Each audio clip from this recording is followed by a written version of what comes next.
Shalom warga kerajaan. Setiap daripada kita pasti rindu dan ingin dipakai Tuhan, diurapi Tuhan menjadi kingdom influencer.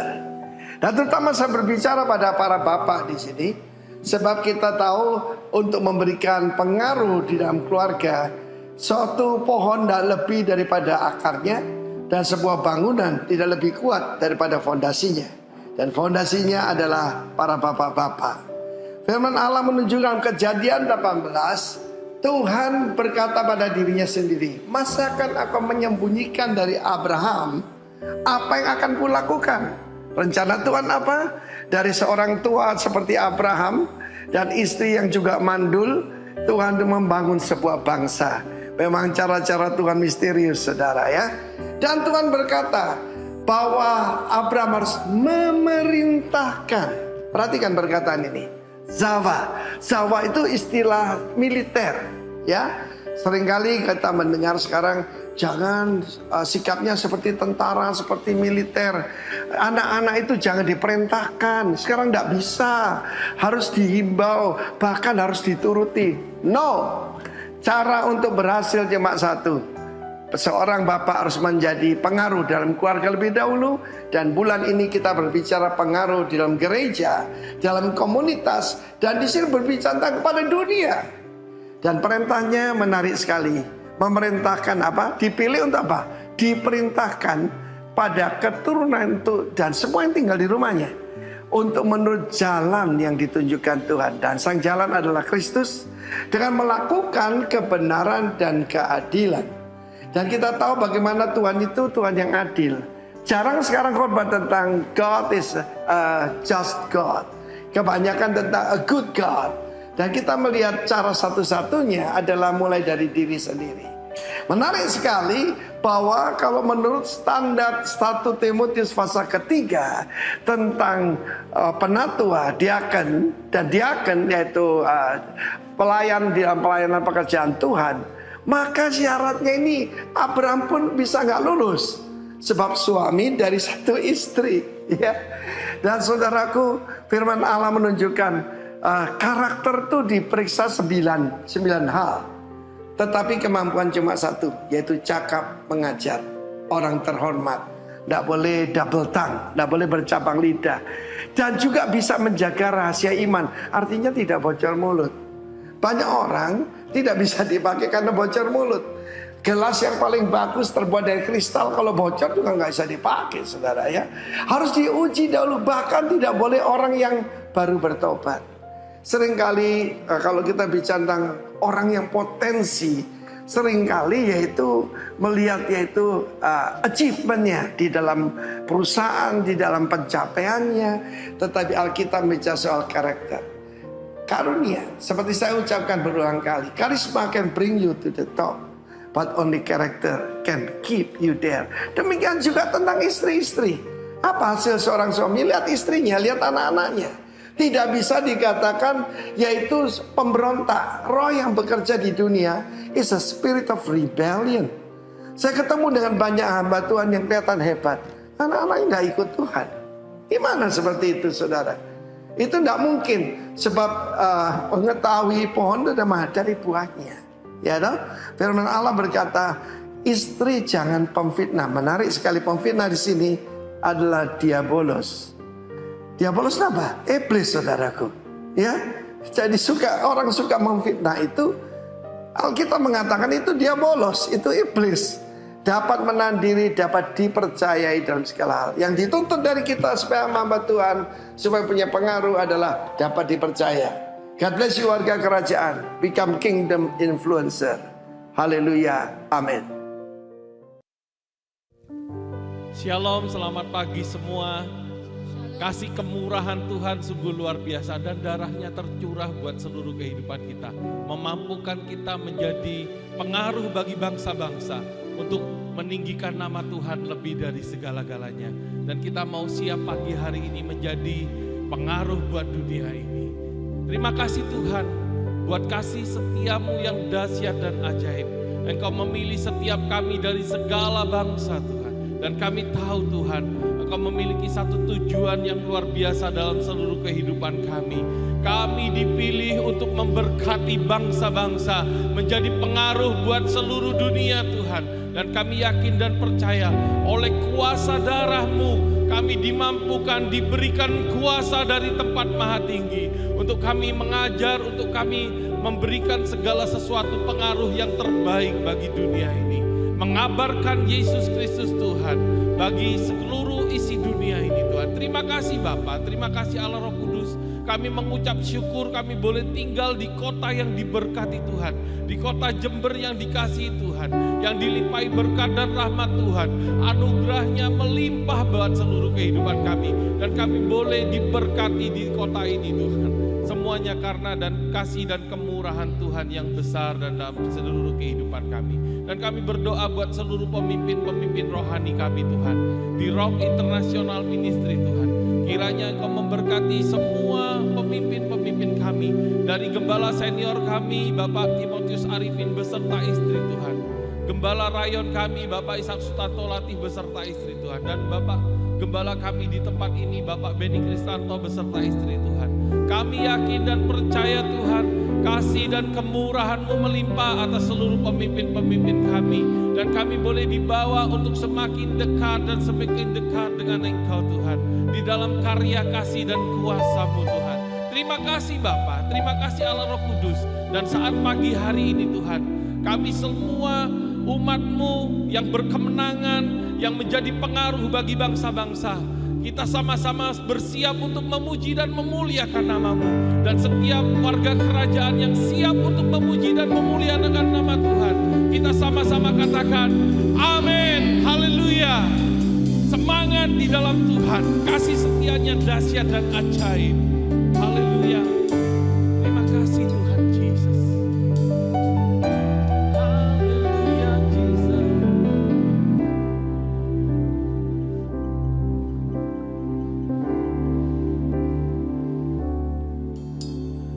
Ya Yesus telah mati bagiku.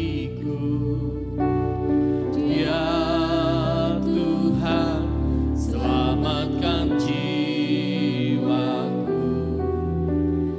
Bagi Dia pujianku tak dapat ku membalas kasih-Nya. Dia angkatku jadi anaknya, beri damai di dalam hidupku. Bagi Dia sembahku, hanya Dia segalanya bagiku. Bagi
karena kuasa darah-Mu yang dahsyat dan ajaib Tuhan.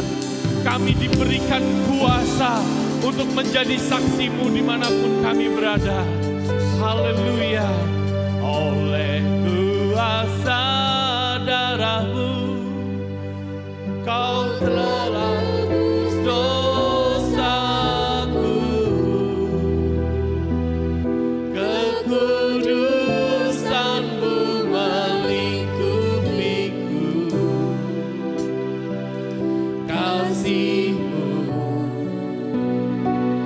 mengalir memulihkan hidupku. Sungguh besar anugerah-Mu, Kau selamatkan hidupku. Ku menjadi ciptaan yang baru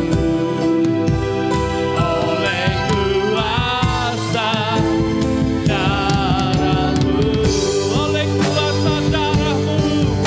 Oh, oleh kuasa darah-Mu, Kau telah tebus dosaku. Kekudusan-Mu melingkupiku. Kasih-Mu mengalir memulihkan hidupku. Sungguh besar anugerah-Mu, Kau selamatkan hidupku.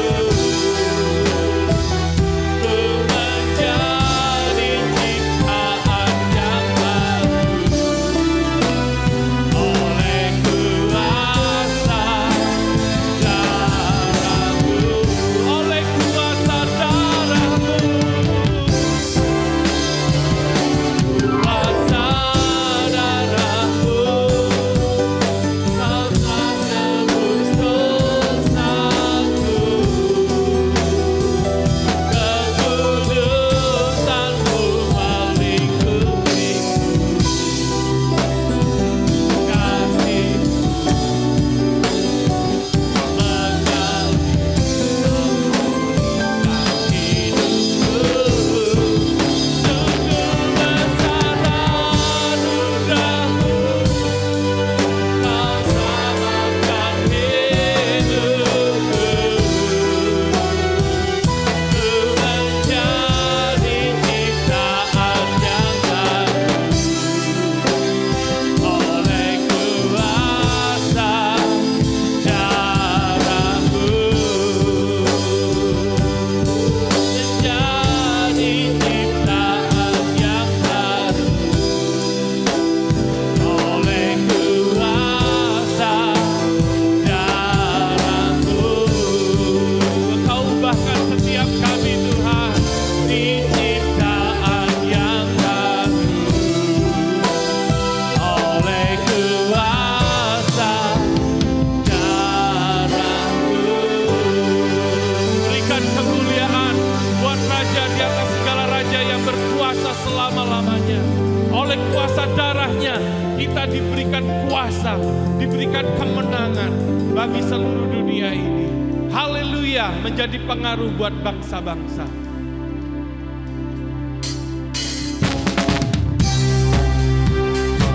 Kami terima kuasa-Mu Tuhan. Kami terima kemenangan yang daripada Engkau Tuhan. Haleluya.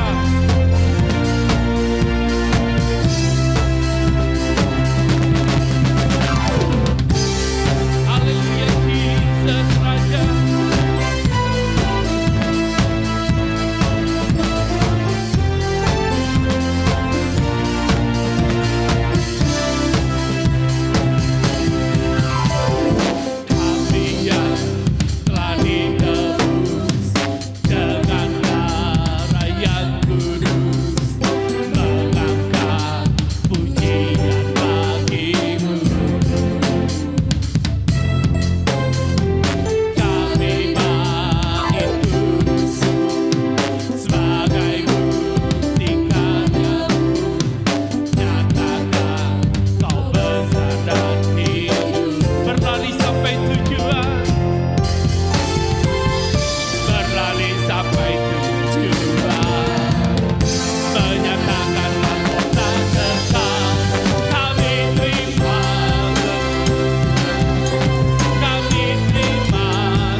Engkau sediakan untuk kami bawa di setiap langkah.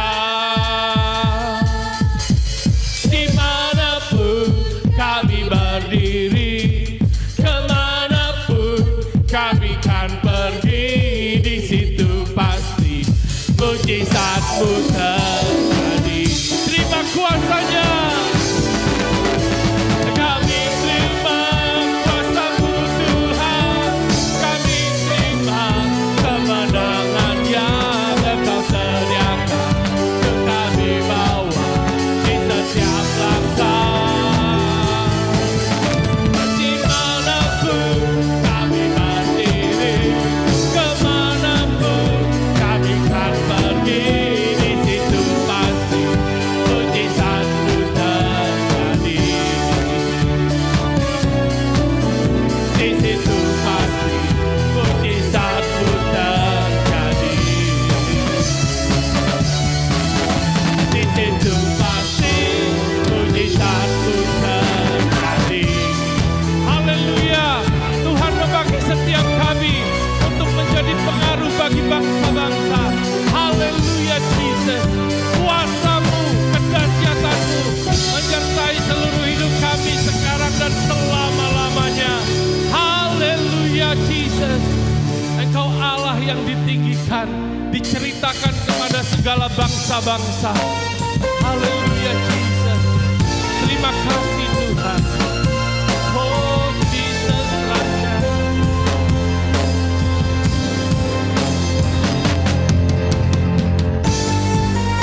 Terima kasih Tuhan.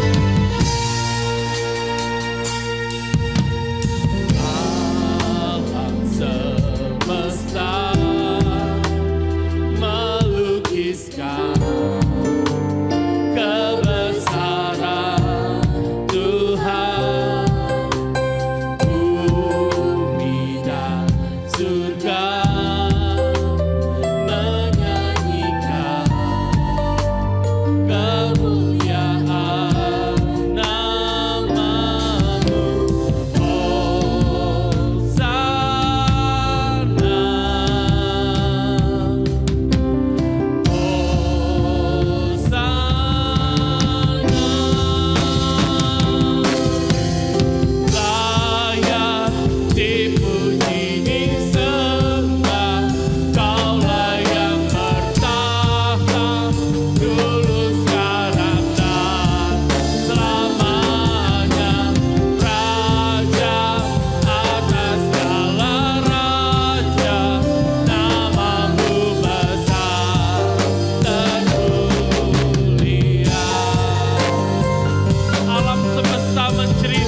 Mari nyatakan Dia Tuhan atas hidupmu.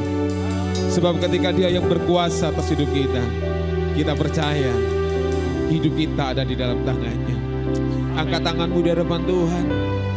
Tinggikan Dia, katakan, layak dipuji, disembah, Kaulah yang berkah. Yes. Tulus Kau rendah, selamanya Raja atas segala raja. Yes. Namamu besar. Sekali lagi jemaat Tuhan katakan, layak.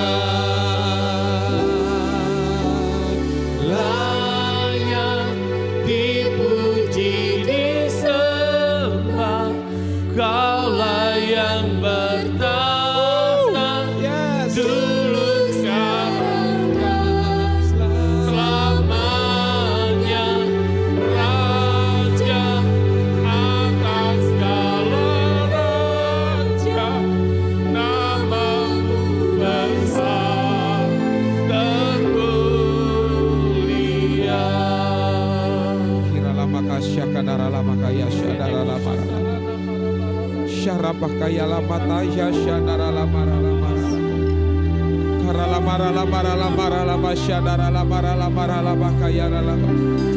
Engkau besar, Engkau dahsyat atas hidup kami Tuhan. Engkau lebih besar dari masalah kami. Engkau lebih besar daripada tekanan hidup kami. Engkau lebih dahsyat Tuhan. Engkau dahsyat. Perkasa mulia, perkasa mulia, perbuatanmu ajaib, Yesus.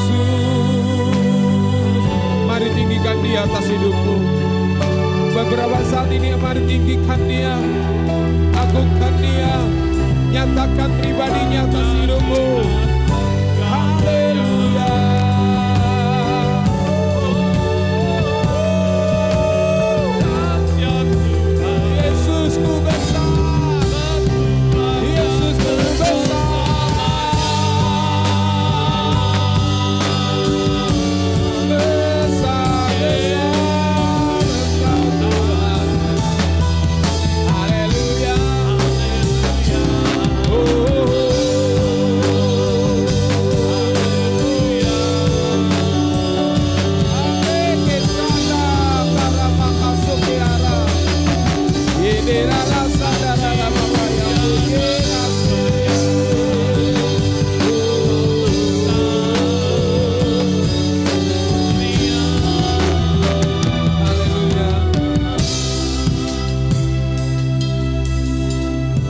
Kebesaran-Mu atas hidup kami melampaui semuanya.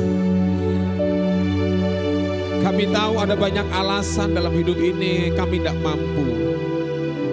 Tapi ketika Engkau yang berkuasa atas hidup kami, kemampuan ilahi yang menolong kami sampai hari ini. Terima kasih. Nyatakan terus pribadi-Mu buat kami pagi hari ini. Bahkan firman-Mu yang akan kami dengar adalah pesan ilahi buat setiap kami. Untuk setiap kami umat-Mu, warga kerajaan Allah, menjadi umat yang siap dipakai oleh Tuhan, menyatakan kemuliaan Tuhan atas dunia ini. Terima kasih Bapa, berbicara buat kami, roh hikmat dan wahyu yang datangnya daripada Tuhan turun atas kami. Hamba-Mu yang menyampaikan maupun setiap umat-Mu yang mendengar, kiranya kekuatan yang daripada Tuhan menolong kami. Dalam nama Tuhan Yesus, semua yang siap dengar firman Tuhan katakan amin. Amin. Puji Tuhan, haleluya. Shalom.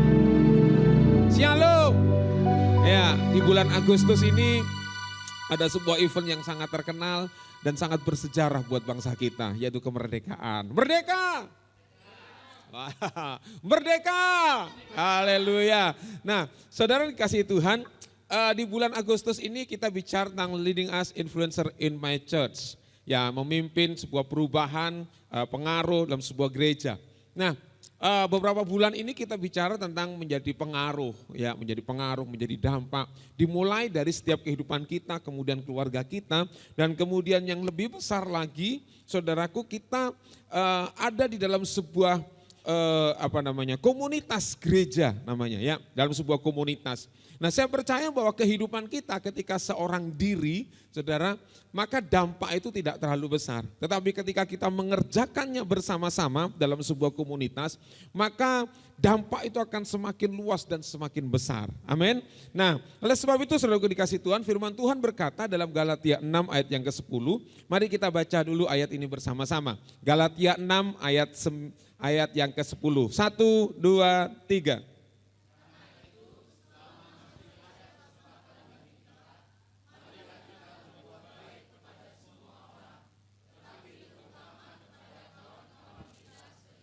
Oke, saya dengar dari atas sih banyak suara tribalnya, ya, maksudnya cewek perempuannya gitu, suara bapak-bapaknya mana? Oke, yang pertama kita baca suara perempuan dulu ya, baca Galatia 6 ayat 10 ya, para wanita 1, 2, 3.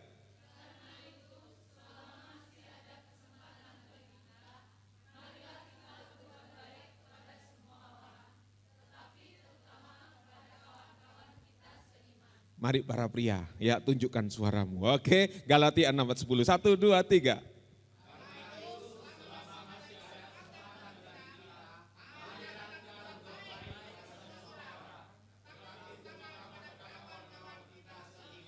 Amin. Ya, merdeka.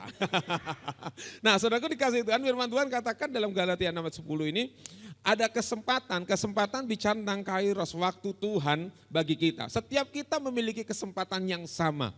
Ya, Tuhan memberikan sebuah kesempatan yang sama dalam setiap kehidupan kita, 24 jam sehari, 7 hari dalam satu minggu. Tuhan memberikan sebuah peluang yang sama kepada setiap kita. Makanya firman Tuhan katakan selama masih ada kesempatan. Ya, selama masih ada kesempatan, kairos ini waktu Tuhan diberikan kepada semua orang. Untuk apa? Ya, persoalannya adalah bahwa kesempatan yang Tuhan berikan itu untuk apa? Ya kan? Ada banyak hal ketika saya dengar dari anak-anak dari zaman dulu gitu ya. Sebab kalau waktu masih saya sekolah SMP, SMA, jadi siswa gitu jarang sekali ada ini. Sudah masuk kuliah begitu baru ada sebuah peraturan begini, ketika mau ujian semester dikasih waktu tenang gitu ya. Waktu tenang, kesempatan untuk apa waktu tenang? Waktu main atau waktu belajar? Pergunakan kesempatan itu tergantung dari setiap kita. Apakah kesempatan yang diberikan itu kita mau mempergunakan dengan maksimal atau tidak, itu bergantung kita. Nah, oleh sebab itu firman Tuhan katakan selama masih ada kesempatan, setiap kita, sekali lagi saya katakan, ada kesempatan yang Tuhan berikan buat kita. Pertanyaannya adalah untuk apa? Firman Tuhan kemudian katakan marilah kita berbuat baik. Ya kan, berbuat baik artinya melakukan semua hal yang terbaik kepada semua orang, tetapi terutama kepada kawan-kawan kita seiman. Bicara tentang sebuah komunitas kita di mana setiap kita harus menghasilkan yang terbaik dari kehidupan kita, mengeluarkan yang terbaik, melakukan yang terbaik, saudara, untuk kawan-kawan kita seiman dalam sebuah komunitas ini. Nah, saudara dikasih Tuhan, waktu kita bicara tentang gereja, mari kita mau memiliki sebuah konsep dulu. Konsep yang benar tentunya tentang gereja. Sebab di Amerika ada seorang hamba Tuhan, dia mengamati sebuah karakteristik dari orang-orang Kristen, orang-orang percaya ketika mereka pergi ke gereja. Oke, macet minta tolong. Ya, ada diimajinasikan tentang gereja. Tiung. Yang pertama, saudaraku, gereja diumpamakan, diartikan bagi orang-orang yang Kristen yang ada di sana, menurut penelitian ini, gereja seperti pompa bensin. Artinya yaitu bahwa jemaat yang datang dengan tujuan mengisi bahan bakar rohani. Aduh, aku lelah, aku capek, aku stres gitu ya, pergi ke gereja dengan tujuan dia dicas, diisi kehidupannya, ya, wah, diisi sampai full. Setelah full dengan tujuan begini, bahwa dia menerima berkat, menerima pengurapan untuk dia keluar gitu ya. Ketika dia full, karena bensin full saudara, saudara tidak perlu pom bensin. Ngisinya pada waktu kapan? Pada waktu habis. Saudaraku, ya tadi pagi saya isi bensin. Kenapa? Karena sudah tinggal 4 strip. Waktu full tank saya tidak isi bensin. Ada pom bensin lewat, tidak ada pom bensin gitu lewat aja. Kenapa? Karena mobilnya masih penuh. Nah ketika kita mengimajinasikan jemaat Tuhan adalah memiliki pengertian gereja seperti pom bensin adalah dia hanya membutuhkan gereja untuk mengecas dirinya, memenuhi kebutuhannya, dan setelah dia selesai, saudaraku, dia melakukan semua hal dalam kehidupannya sampai habis lagi. Kan gitu. Yang kedua yaitu teater atau sinema. Orang Kristen yang menggambarkan gereja seperti teater ini, mereka mencari begini. Jemaat untuk mendapatkan tontonan rohani yang dapat menghibur mereka. Jemaat merasa terhibur kalau ada musik yang baik, khotbah yang lucu, tontonan rohani yang menarik. Ini bicara mata. Saudara, jemaat datang gini, siapa yang khotbah? Oh pendeta, lucu itu. Ayo datang gitu, ketawa-ketawa, lucu. Pendetanya lucu. Gitu ya. Tanyai, tadi khotbahnya apa? Yang diingat lucunya. Wah habis ketawa-ketawa, senang banget gitu saudara. Tetapi ketika sesuatu itu tidak menarik di dalam sebuah gereja, maka dia tidak tertarik dengan gereja. Ya, musiknya apa? Musiknya cuma pakai gitar bolong, hecreng. Nyanyinya apa? Haleluya 12 kali, haleluya, gitu saudara. Pendetanya gimana? Pendetanya kurang style. Celananya panjang, waduh kurang looking gitu ya. Kurang matching gitu ya, tidak menarik saudara ya. Sehingga jemaat tidak tertarik untuk ke gereja. Kemudian imajinasi yang ketiga yang digambarkan adalah gereja seperti hipermarket. Ya, artinya bahwa jemaat datang untuk mendapatkan pelayanan sesuai kebutuhan. Jemaat datang karena tawaran-tawaran dari berbagai program pelayanan. Jemaat ditarik karena one stop shopping. Ya aku tahu, ayo kamu ke gerejaku, menarik loh. Di gerejaku ada gini, ada diakonia, ada gini. Nanti kalau rajin dalam 1 tahun tidak bolong dapat iPhone gitu. Saudara. Wah menarik sekali nih gereja gitu ya. Langsung penuh, wah ngisi absennya terus sampai 52 minggu dalam 1 tahun. Kenapa? Ada tawaran-tawaran yang menarik ya. Seperti supermarket Jawi menarik ini ya. Ada banyak hal yang menjadi kebutuhan, menjawab kebutuhannya, dan ketika itu tidak mereka dapatkan, mereka tidak ada di gereja itu. Nah, saudaraku dikasih Tuhan, jika ketiga gambaran ini ada dalam gereja Tuhan, nah maka ini yang akan terjadi.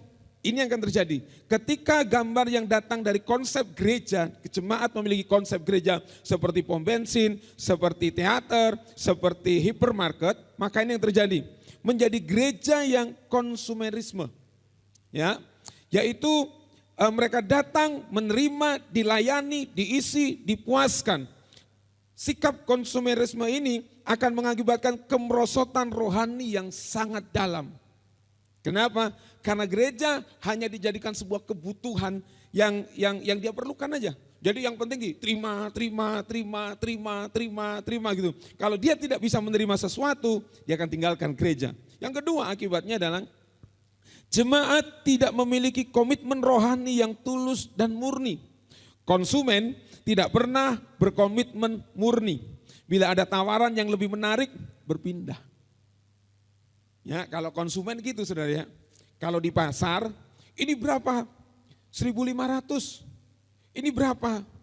1.000, selisih 500 rupiah, dia pindah tempat. Ya itu konsumen ya. Tidak salah dalam dunia dagang kita pergi ke pasar gitu saudara ya. Nah tapi Bapak kepala senior kita mengajar kepada kita. Kalau pergi ke pasar, ojo nawar banget gitu ya. Gitu ya. Jadi jemaat tidak memiliki komitmen rohani yang tulus dan murni. Yang ketiga akibatnya adalah gereja yang konsumerisme tidak mungkin mengalami kuasa kebangkitan Kristus. Kenapa? Karena dia tidak tertanam di situ.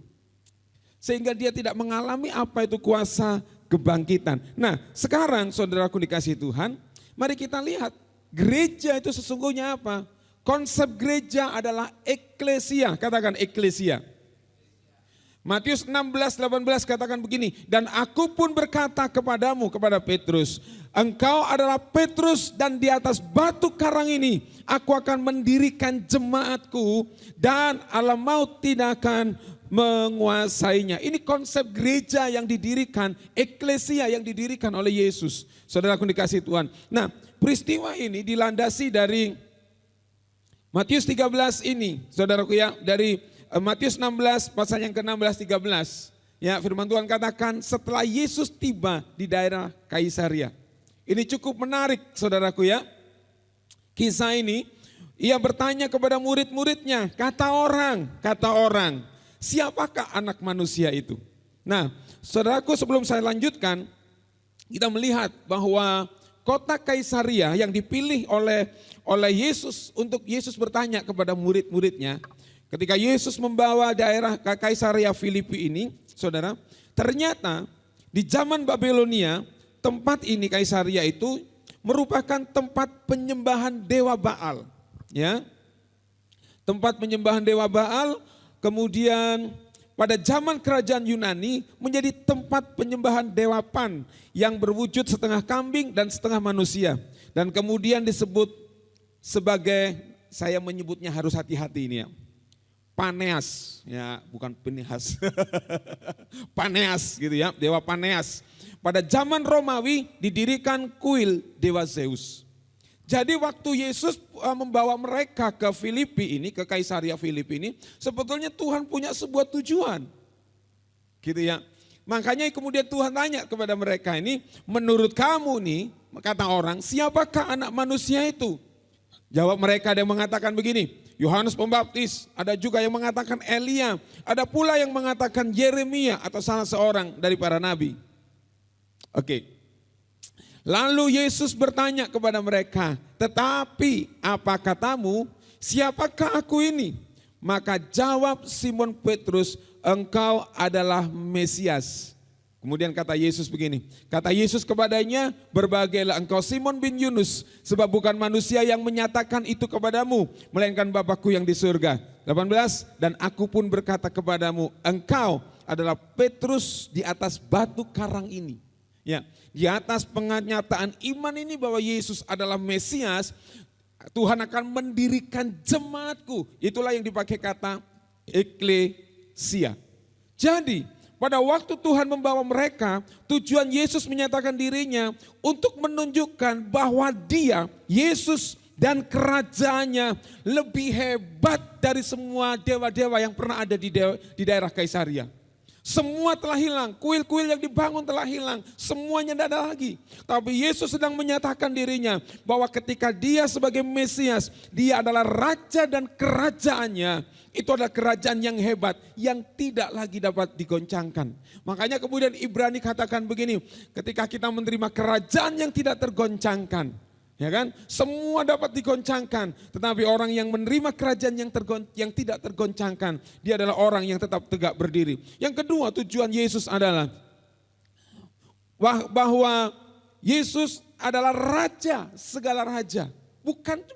Bukan dewa yang bisa mati, yang tidak ngerti wujudnya, yang hanya imajinasi dari orang-orang. Ya, dewa itu wujudnya sesuai dengan imajinasi, saudaraku ya. Imajinasi siapa? Imajinasi yang menyembahnya. Ya, makanya kalau orang gini datang gini, waduh, aku melihat sebuah gambaran gini.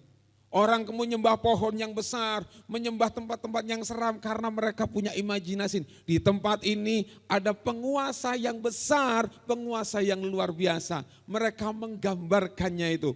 Tetapi Yesus dengan pernyataan Petrus ini katakan, dia sedang menunjukkan dia adalah Mesias, sang raja segala raja. Yang ketiga, waktu pernyataan ini dinyatakan, Yesus anak Allah yang artinya dia adalah Allah. Ya kan? Jadi tidak perlu diperdebatkan lagi bahwa Yesus adalah Allah. Nah, dan bait Allah yang disebut waktu Yesus ngomong, dan aku berkata kepadamu, engkau adalah Petrus dan di atas batu karang ini aku akan mendirikan jemaatku, disebut dengan eklesia. Jadi konsep ide awal tentang gereja itu dari Tuhan. Kumpulan disebut dengan eklesia. Ya. Arti eklesia dulu ya, saudara perhatikan, saudara ikuti pelan-pelan. Karena ini tidak ada di PPT, saudara perhatikan pelan-pelan. Eklesia, waktu Yesus ngomong di atas batu karang ini, aku akan mendirikan eklesia. Itu ternyata bukan sebuah pernyataan yang baru buat mereka.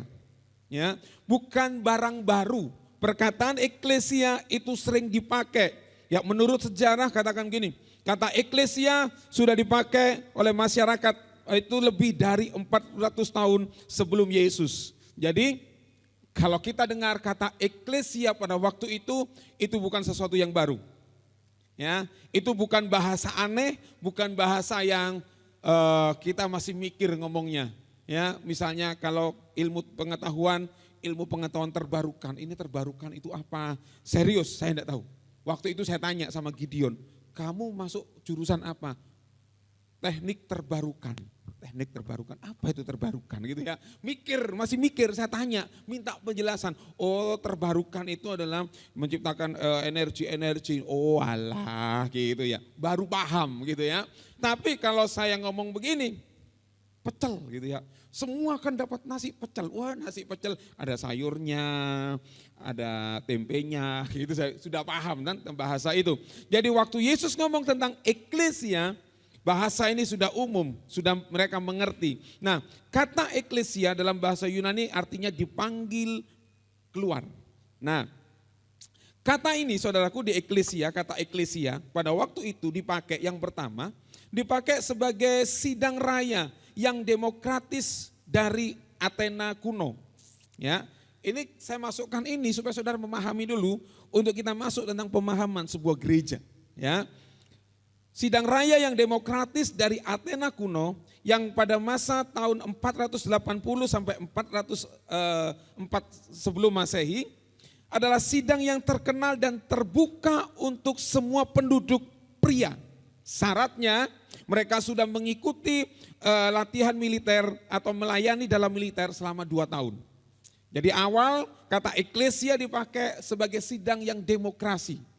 Untuk semua orang, terbuka untuk umum, tapi hanya khusus pria yang sudah mengikuti militer 2 tahun.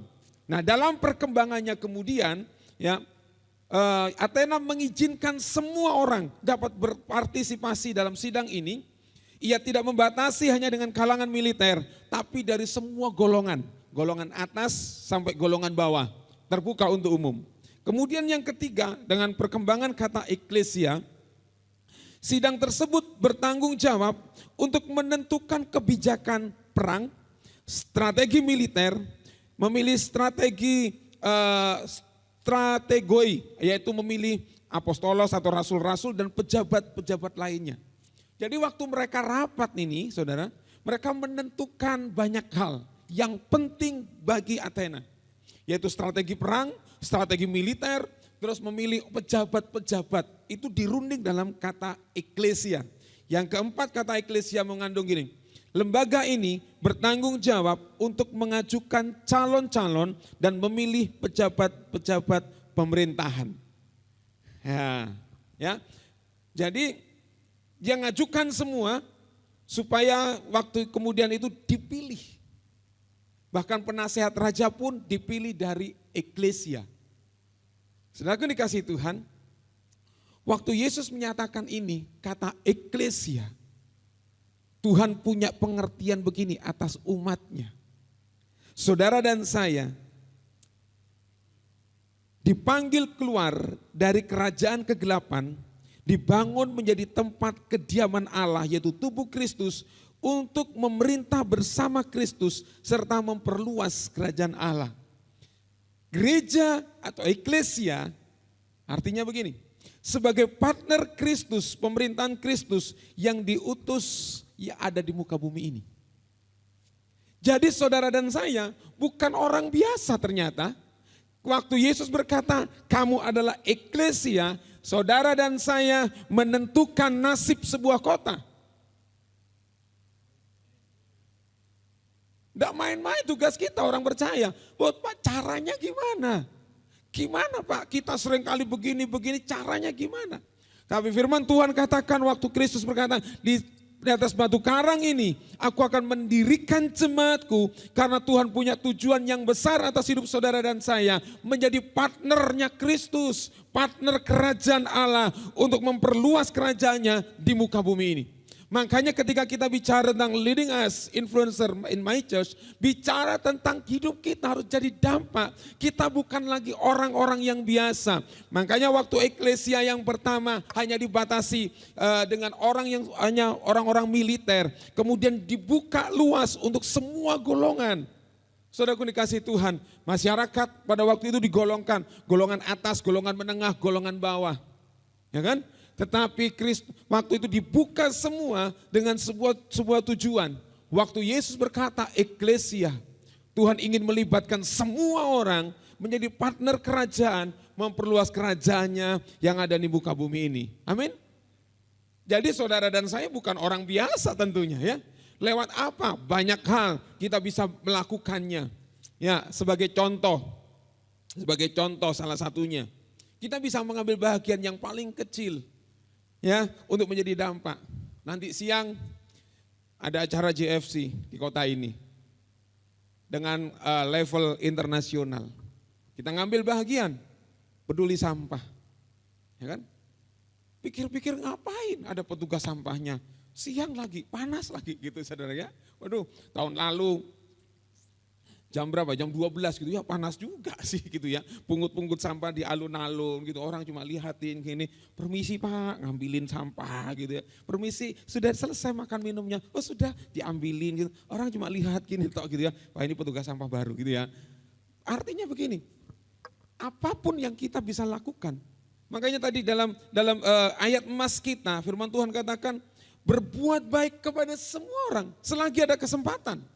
Lakukan yang terbaik, ya melakukan yang terbaik untuk semua orang, terutama kepada kawan-kawan kita seiman.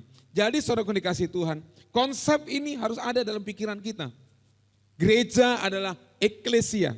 Saudara dan saya sudah dipanggil keluar dari kegelapan. Kita yang percaya kepada Yesus sudah dipanggil keluar dari kegelapan. Diangkat menuju terangnya yang ajaib. Dan kita punya tugas menjadi terang itu bukan hanya kesempatan diberikan hanya menjadi orang yang biasa. Tetapi Tuhan punya tujuan yang besar atas hidup saudara dan saya. Menjadi partner kerajaan, memperluas kerajaan, merebut banyak orang yang masih tinggal di dalam kegelapan.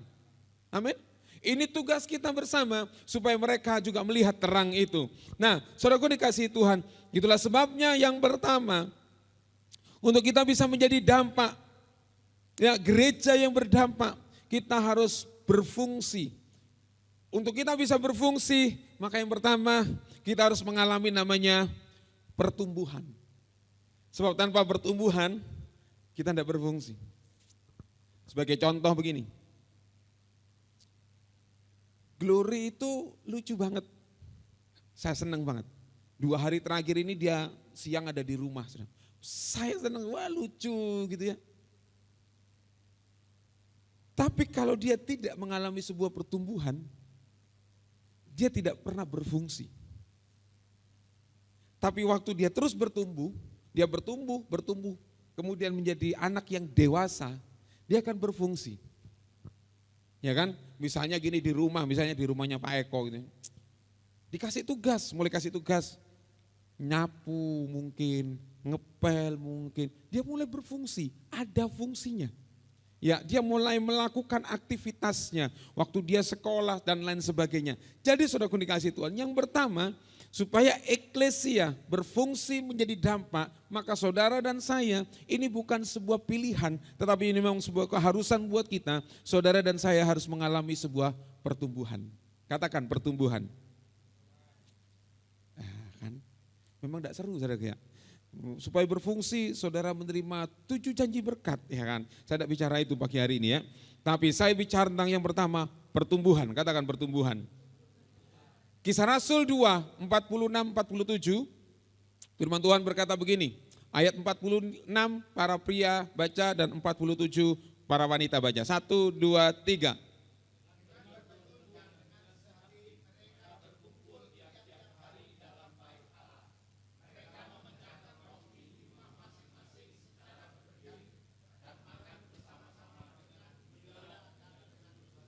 47?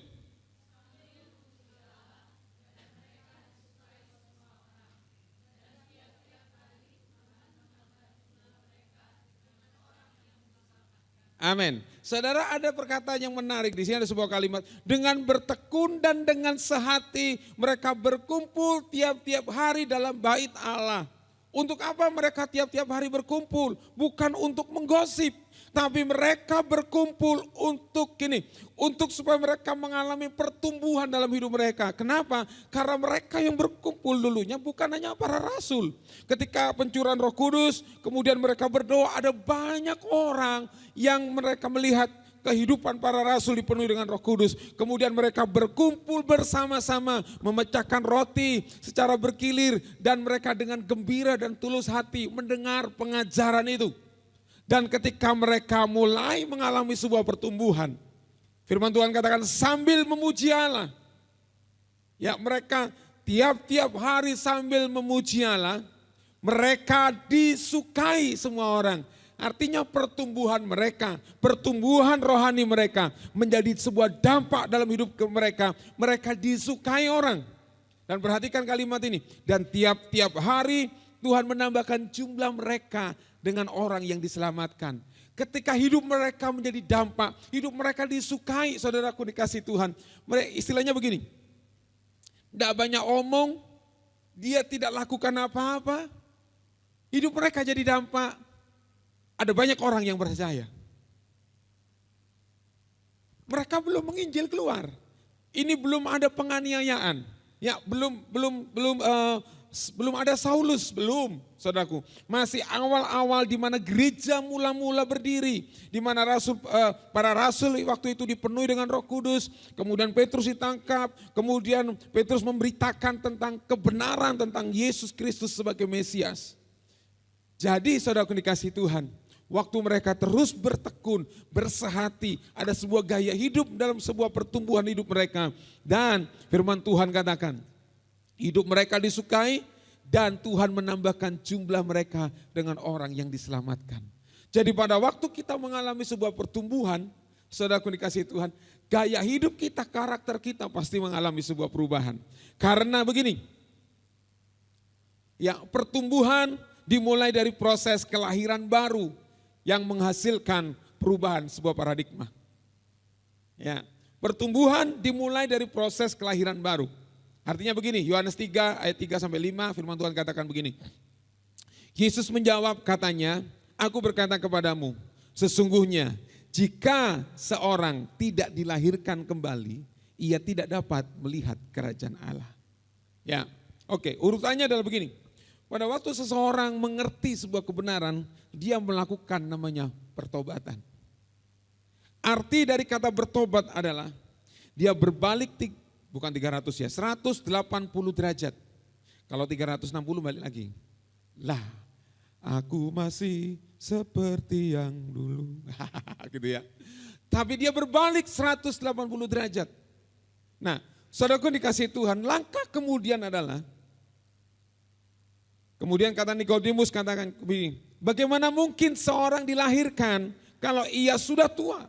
Ya memang secara logika tidak masuk akal. Gimana sudah tua, sudah jenggotan, langsung jadi bayi lagi. Jadi bayi, tidak mungkin. Kan gitu saya. Dapatkah ia masuk kembali ke dalam rahim ibunya dan dilahirkan lagi? Jawab Yesus, aku berkata kepadamu, sesungguhnya jika seorang tidak dilahirkan dari air dan roh, ia tidak dapat masuk ke dalam kerajaan Allah. Ayat yang ketiga tadi katakan tidak dilahirkan kembali, ia tidak dapat melihat kerajaan Allah. Artinya ada sebuah perkembangan dalam hidupnya. Dia menerima sesuatu dalam hidupnya. Dia dilahirkan baru lewat air dan roh, lewat baptisan dan dipenuhi dengan Roh Kudus. Dan hidupnya mulai dipimpin oleh roh. Itu artinya. Hidupnya dipimpin oleh roh itu adalah sebuah kelahiran kembali. Kemudian pada waktu hidup kita dipimpin oleh roh, kita mengalami kelahiran baru, maka cara pandang kita, cara pikir kita berbeda. Apa yang dari daging, daging. Tapi apa yang dari roh, dia roh. Makanya waktu kita mengizinkan Tuhan memimpin hidup kita, saudaraku dikasih Tuhan, maka kita akan melihat gini, kita akan mendapat bahagian di dalam kerajaan Allah. 2 minggu yang lalu saya berkhotbah tentang sebuah pondasi yang kuat, iman percaya kita. Kita bukan orang Kristen yang biasa, kita tidak sedang bicara tentang agama, tapi kita bicara tentang sebuah kehidupan. Jadi saudaraku dikasih Tuhan, saudara dan saya harus memiliki sebuah kehidupan, dilahirkan baru, dilahirkan kembali terus menerus. Saudara. Firman dan roh yang membuat kita memiliki pengertian tentang kebenaran firman. Makanya Roma 12 ayat yang kedua itu sangat terkenal. Berubahlah oleh pembaharuan budimu. Kalau cara pikir kita tidak berubah, tidak pernah bisa mengubah hidup kita. Enggak pernah. Sekalipun orang itu dipaksa, memang dia lakukan, tetapi dia akan kembali kepada habitat yang lama.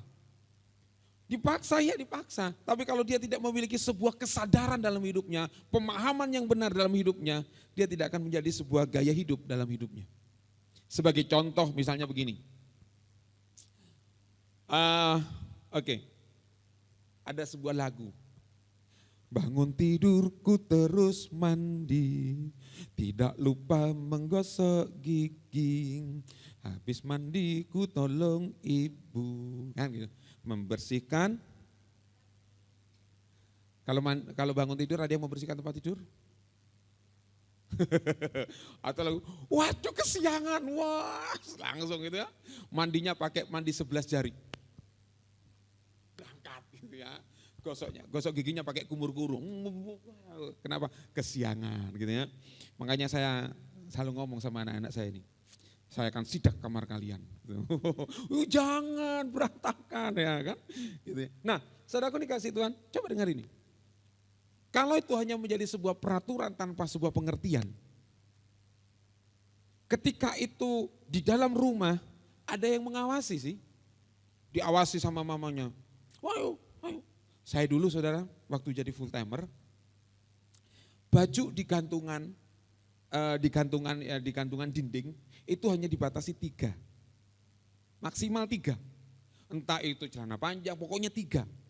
Kalau lebih daripada 3. Sama pengawas asrama, karena kami full timer waktu itu ada di asrama, sama pengawas asrama akan dibuang. Serius saudaraku, waduh. Jadi kalau mau setiap hari kami harus berjaga-jaga, ngitung di gantungan 1, 2, 3, waduh 4 yang 1 diambil, entah itu dimasukin lemari, pokoknya 3, enggak boleh lebih saudaraku ya. Satu waktu ada teman, dan itu saudara satu kamar berdua. Dia tidak enggak peduli. Pokoknya 2 orang, 6 lebih semuanya diambil dibuang gitu. Dia enggak peduli ini punya siapa. Jadi dalam satu kamar itu saling mengingatkan. Bajumu berapa gitu ya. Aku sing buang kok ya gitu. Kenapa? Itu kita dipaksa. Untuk tertib. Kamar itu harus rapi, bersih gitu ya. Bahkan kepala asrama itu bukan cuma lihat apa yang digantung. Dia buka lemari. Kalau dia tidak tersusun dengan rapi, tahu saudara apa dia lakukan? Dia ambil itu, dia acak-acak, dia turunin semua gitu. Aduh, ini bikin kerjaan baru kan gitu. Dengan satu tujuan begini, kami dibuat untuk menciptakan sebuah budaya tentang kerapian. Nah sampai pada satu waktu, saya memiliki sebuah pemahaman tentang ini. Saya tidak lagi terpaksa, saya tidak lagi marah, saya tidak lagi sewot. Aduh, hampir tiap hari. Kadang 1 minggu, serius. 1 minggu kadang tidak diperiksa kamar kami. Kami ayem gitu ya. Tapi waktu kami lengah, aduh saudaraku dikasih itu ada sidak mendadak. Aduh kacau balau lah, sudah selesai sudah. Ya, wassalam gitu saya. Itulah sebabnya waktu itu menjadi sebuah pengertian dalam hidup saya. Oke. Disidak tidak disidak, diperiksa tidak periksa, saya lakukan itu dengan sukarela. Dan itu kemudian menjadi gaya hidup saya bawa sampai ada di Tawangmangu. Ternyata di Tawangmangu punya peraturan yang sama. Di gantungan itu malah lebih sedikit, hanya boleh 2. Jadi dalam saya satu kamar itu di asrama 6 orang. Jadi hanya ada 12 potong di situ. Di satu kamar 6 orang, seru ya. Ada yang dari Batak, ada yang dari Papua, dari Ambon gitu ya. Saya itu paling lembutnya, halo gitu ya, Jawa, karpe gitu ya, belum keluar Maduranya kan gitu ya. Cuma dibatasi gitu. Lemari juga begitu. 6 orang dalam kamar, hanya kita kasih 6 kotak. Waduh, gitu saya. Waduh. Satu lemari besar untuk gantungan baju. Kami harus rapi di situ. Bangun tidur, saudaraku, spray itu harus rapi. Kenapa? Pada waktu kami berdoa, doa pagi, itu staf dia jalan dari kamar ke kamar. Ketika dia lihat gitu saudara, dia keluarin kasur ke depan gitu. Aduh, itu kamar piro ngorek. Kasurnya kok dikeluarin. Kenapa? Kedapatan kasurnya tidak rapi. Dikeluarin sama staf, sudah taruh di depan gitu ya. Supaya orang waktu ngambil dia ketawa, dia malu deh kasurku tidak rapi. Saudara, waktu itu jadi sebuah pemahaman. Saya bukan hidup dalam penjajahan. Saya hidup dalam zaman merdeka.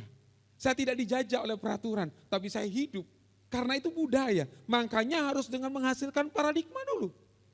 Paradigma akan menghasilkan gaya hidup kita yang baru. Jadi itu harus dengan pemahaman yang benar. Makanya waktu kita mengerti kebenaran firman Tuhan, apa yang Yesus mau lakukan, Tuhan sedang mengubah gaya hidup kita dengan cara pikir kita, paradigma yang baru. Makanya prosesnya adalah kelahiran baru, menghasilkan perubahan paradigma, dan pada akhirnya akan menjadikan sebuah perubahan dalam gaya hidup mereka. Jadi itu yang pertama, saudaraku dikasih Tuhan, kita harus mengalami pertumbuhan, katakan pertumbuhan. Ya, jangan bantut, jangan kerdil, tapi kita harus bertumbuh, saudara. Memang bertumbuh menjadi dewasa, memang tidak menyenangkan. Tetapi saudaraku dikasih Tuhan, proses kedewasaan itu adalah sesuatu yang keharusan yang harus kita alami. Karena dalam kedewasaan, saudara akan menjadi ahli waris. Amin. Kedewasaan hanya orang yang dewasa menerima warisan. Anak kecil hanya terima uang saku. Nah, kan gitu saudara ya. Orang dewasa dia menerima warisan itu. Nah, Ibrani 10:25 katakan, oleh sebab itu dalam ibadah kita, janganlah kita menjauhkan diri. Untuk kita bertumbuh, kita tidak bisa sendirian. Kita harus mengalami proses bersama-sama dari pertemuan-pertemuan ibadah kita seperti dibiasakan oleh beberapa orang. Tetapi marilah kita saling menasihati dan semakin giat melakukannya menjelang hari Tuhan yang mendekat. Saudaraku, gereja Tuhan diumpamakan sebagai mempelai wanita. Hanya mempelai wanita dewasa, dia yang akan menikah. Ya kan? Undang-undangnya juga sudah ada gitu saudara. Tetapi waktu kita ini bersama-sama saling mengingatkan, giat melakukan menjelang hari Tuhan yang mendekat. Percayalah bahwa kedatangan Tuhan tidak lama lagi. Oleh sebab itu kita harus bersama-sama, jangan menyendiri. Jangan jadi orang menyendiri, oh aku bisa sendiri. Siapa bilang kita bisa sendiri? Ayo.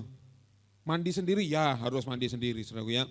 Apa kita dalam banyak hal kita tidak bisa melakukan sendiri. Dan pada akhirnya kalau kita pulang dipanggil Tuhan, ya kita butuh orang lain kok. Ada yang bawain kita, mandiin, pakein jas, pakein baju, bawain sampai ke liang lahat pun ada yang bawain. Tidak ada yang gini, besok aku mau dipanggil Tuhan loh, aku tak gali. Ngapain kamu gali-gali? Iya, aku mau gali kuburanku sendiri. Kemudian beli petinya gini, oke, taruh di dalam, Tuhan aku siap. Terus yang nutup tanahnya siapa? Ayo, gak ada kan? Ya kalau nutup sendiri itu namanya mau bunuh diri gitu saudaraku. Gak lucu kan gitu saudaraku. Jadi kita butuh bersama. Dalam kebersamaan ada kata saling menasehati. Saling menasehati dan kita semakin giat melakukannya. Amin. Yang kedua, mengembangkan budaya kerajaan karena saudara dan saya sedang membawa namanya mandat budaya. Ya. Kejadian 1 ayat yang ke-28. Mari kita baca ayat ini bersama-sama. 1, 2, 3.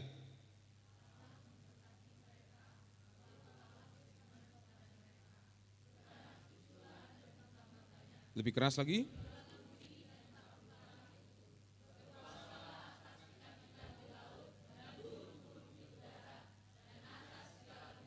Oke, ternyata saudara mesinnya diesel, lembut, punya kasih ya.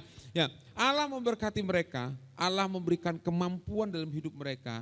Kemudian Tuhan berfirman, beranak cucu dan bertambah banyak. Artinya begini, kita harus mempengaruhi saudara dan saya memiliki sebuah tugas gini, bergerak di muka bumi ini untuk melakukan namanya mandat budaya kerajaan. Ya, makanya tadi waktu kita mengalami sebuah perubahan paradigma, karena saudara dan saya sedang diutus oleh Tuhan di muka bumi ini beranak cucu dan bertambah banyak. Itu bukan hanya bicara tentang secara lahiriah kita punya keturunan, tetapi hidup saudara dan saya harus menjadi dampak melahirkan banyak orang-orang yang begini, yang memiliki sifat, memiliki cara pandang, memiliki budaya yang sama. Budaya apa? Yaitu budaya kerajaan. Jadi kalau saudara nanti baca dalam Efesus pasal yang ke-6, mulai ayat 1 sampai ayat yang ke-20, itu budaya-budaya kita, di mana kita harus lakukan itu. Efesus 6 ayat 1 sampai 20, ini bisa jadi PR saudara ya. Taatilah orang tuamu, kemudian bla bla bla bla, dan sampai yang terakhir, dan lakukanlah segala sesuatu sama seperti untuk Tuhan. Itu adalah sebuah budaya yang harus kita kembangkan.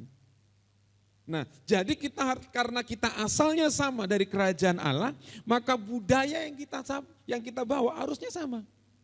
Seperti saudara ini ada berbagai macam latar belakang dari kebudayaan yang ada. Mereka datang dengan membawa budaya mereka masing-masing. Budaya Jawa dengan budaya Batak berbeda. Budaya Jawa dengan budaya orang-orang Manado berbeda. Berbeda semua budaya. Tetapi waktu kita mengerti dari mana kita berasal dari kerajaan Allah, maka mandat budaya itu ada dan kita harus bawa yang untuk mengkolonisasi bumi ini. Jadi waktu Adam menerima tugas ini, penuhilah bumi bertambah banyak, supaya begini, dalam bumi ini ada budaya yang sama, budaya kerajaan Allah untuk ditegakkan di muka bumi ini. Jadi saudara dan saya di muka bumi ini punya sebuah tujuan yang jelas, tujuan yang pasti, ya, supaya menjadi dampak, menjadi pengaruh, mempengaruhi bumi ini dengan gaya hidup kerajaan. Ya, dengan gaya hidup kerajaan, bukan gaya hidup kita. Kalau gaya hidup kita seperti Carpe Diem gitu ya, Carpe Diem itu gaya hidup kita. Tapi gaya hidup kerajaan Allah itu harus kita bawa dan menjadi dampak bagi sekitar kita. Dan yang terakhir saudaraku dikasih Tuhan, tapi bukan yang paling terakhir. Kita harus bergerak dengan visi Tuhan. Katakan bergerak. Bergerak. Ya, setelah yang pertama kita mengalami sebuah pertumbuhan, perubahan paradigma, kemudian kita melakukan mandat budaya ini, mengerti tugas kita yang ada di muka bumi ini, dan selanjutnya kita bergerak bersama-sama dengan visi Tuhan. Katakan visi Tuhan. Oke, bergerak dengan visi Tuhan. Matius pasal yang ke-10 ayat 7 sampai yang ke-8. Firman Tuhan berkata, pergilah dan beritakanlah kerajaan surga sudah dekat.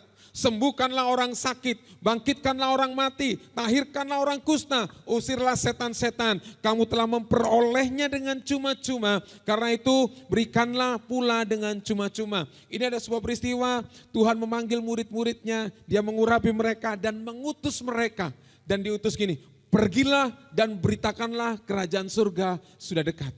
Gereja Tuhan di akhir zaman ini, saudara dan saya, eklesia diutus oleh Tuhan pergi dan beritakanlah kerajaan surga. Ini berita pentingnya adalah kerajaan surga sudah dekat. Sembuhkan orang sakit. Serius Pak? Saya bukan dokter. Firman Tuhan ngomong begini, kita sudah diberi kuasa. Kita tumpang tangan atas orang sakit, sembuh.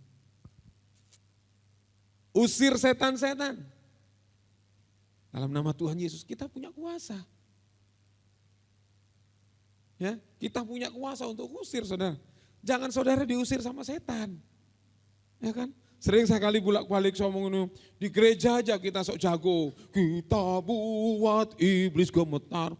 Pulang ke rumah gelap sedikit udah takut. Gitu ya, lewat aduh takut gitu ya. Tapi sukanya nonton film horor, kan aneh. Kalau nonton film horor gini, terus ngapain nonton gitu ya. Saya kasih trik saudara ya, kalau kepingin nonton film horor berani, tutup telinga saudara pakai headset. Saudara, ini cerita apa gitu. Gitu. Ternyata yang bikin serem itu bukan filmnya, musiknya. Gitu. Wah kaget gitu ya. Musiknya yang bikin serem sebenarnya. Tapi ada. Oleh sebab itu ini harus kita tahu ini. Visi Tuhan harus dikenapi. Lewat siapa? Lewat kita. Oke, Kita lanjut aja dulu. Ini Matius 28. Karena itu pergilah. Jadikanlah semua bangsa. Makanya waktu saudara di tempat ini diperlengkapi dengan sebuah tujuan, saudara dan saya berfungsi di marketplace kita masing-masing. Ya, ajar mereka melakukan segala sesuatu yang telah kuperintahkan kepadamu. Mandat budaya tadi, bahwa kita diajar melakukan apa yang diperintahkan Tuhan. Apa sih yang diperintahkan Tuhan untuk kita lakukan? Kita ajar kepada mereka. Dan ketahuilah, perhatikan ini, saudara tidak sendiri, aku menyertai kamu. Tuhan menyertai saudara dan saya sampai pada akhir zaman. Waktu kita dilepas oleh Tuhan melakukan visi Tuhan, ternyata kita tidak sendiri, saudaraku dikasih Tuhan. Ya. Nah, ini caranya untuk kita berfungsi adalah kobarkan karunia yang ada dalam hidupmu. Saya pelan-pelan di sini firman Tuhan katakan dalam 2 Timotius 1 ayat yang ke-6. Karena itulah kuperingatkan engkau untuk mengobarkan karunia Allah yang ada padamu oleh penumpangan tanganku atasmu. Sebab Allah memberikan kepada kita bukan roh ketakutan, melainkan roh yang membangkitkan kekuatan, kasih dan ketertiban. Saudaraku dikasih Tuhan, kobarkan karunia yang ada pada kita. Tuhan sudah kasih itu. Tinggal kita mau lakukan atau tidak. Makanya prinsip eklesia harus ada di kepala kita. Sebab kalau kita memahami prinsip eklesia lagi, kita tidak lagi lihat gini, siapakah aku ini Tuhan, aku orang tidak berharga, aku orang biasa, aku orang bodoh, orang apa lagi? Kita orang penting membawa misi Tuhan. Dan Tuhan semua memberlengkapi saudara dengan apa? Karunia-karunia yang ada dalam hidup saudara. Kalau kita tidak mengobarkan karunia itu, kita tidak ngerti siapa kita. Tapi waktu saudara mengobarkan karunia yang ada di saudara, saudara akan terheran-heran dengan diri saudara. Ternyata Tuhan bisa pakai hidupku. Serius saudara. Oleh sebab itu kalau kita tidak pernah mengobarkannya, maka itu akan mati dan kita tidak akan mengerti apa-apa.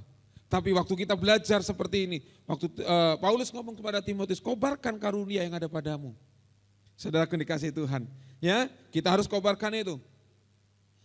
Tetapi dengan teguh berpegang kepada kebenaran, di dalam kasih kita bertumbuh dalam segala hal ke arah Dia yang adalah kepala. Selanjutnya 16 ya.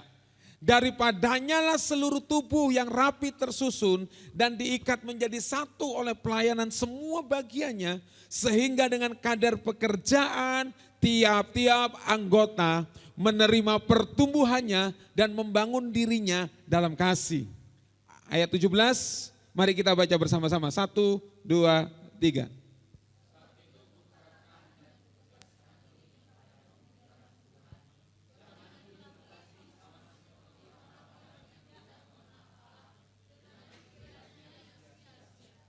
Saudara, kita semua adalah anggota tubuh Kristus. Dan kita harus berfungsi secara maksimal. Ya, anggota tubuh kita semua berfungsi. Saudara ya, semua maksimal, ada tujuannya. Tuhan membuat, saya percaya sampai hari ini.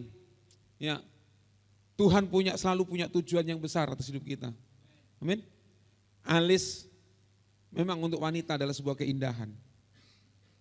Sehingga kadang-kadang tidak puas dengan bentuknya, bisa dicabut, cokor, diganti tato. Gitu. Tapi Tuhan punya tujuan loh dengan alis ini. Dia menahan keringat supaya tidak masuk di mata. Belum lagi ada talang airnya ini bulu mata ini, waduh gitu ya. Keren banget gitu ya. Tuhan sudah mengerti semuanya. Hal yang sederhana Tuhan sudah pikirkan itu. Berfungsi. Nah, saudara dan saya sebagai eklesia harus berfungsi sekarang. Karunia roh yang ada dalam hidup saudara harus dikembangkan. Harus dikobarkan. Jangan dipadamkan dengan cara pemikiran gini, aku orang biasa, siapa bilang? Waktu Tuhan berkata, di atas batu karang ini, aku akan mendirikan jemaatku. Di atas batu karang ini, pengakuan iman kita bahwa Yesus Raja atas hidup kita. Tuhan sedang membangkitkan jemaatnya. Tuhan sedang membangkitkan eklesianya. Yaitu saudara dan saya. Supaya kita bergerak ke muka bumi ini. Mereka mengenal Mereka kita sama-sama bertempur menarik mereka dari kegelapan. Dan kita bawa mereka pindahkan kepada terangnya yang ajaib. Mereka melihat terang kemuliaan Tuhan. Nah oleh sebab itu Tuhan berkata kepada kita, saudara, kita adalah eklesia, bukan gereja. Yang pengertiannya, imajinasinya ada tiga. Hanya pom bensin, sebagai hipermarket, sebagai sinema. Kita mencari untuk kepuasan kita. Dan kita pada akhirnya menjadi jemaat yang konsumen. Kita tidak berani tertanam. Kita tidak berani berakar. Yang kita cari apa? Yang penting saya.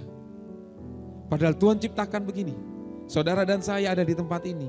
Supaya kita berfungsi bersama. Sebagai eklesia yang Tuhan maksud. Bukan eklesia, bukan gereja yang dunia maksud. Ada banyak penyimpangan-penyimpangan. Tetapi mari kita pagi hari ini kembali kepada tujuan awal. Waktu Tuhan mendirikan gereja. Supaya gerejanya berfungsi dan berdampak melakukan visi Tuhan. Amin. Semua saya undang bangkit berdiri. Sebelum saya berdoa buat saudara. Oke, saudara berdiri. Bisa bangkit berdiri. Oke.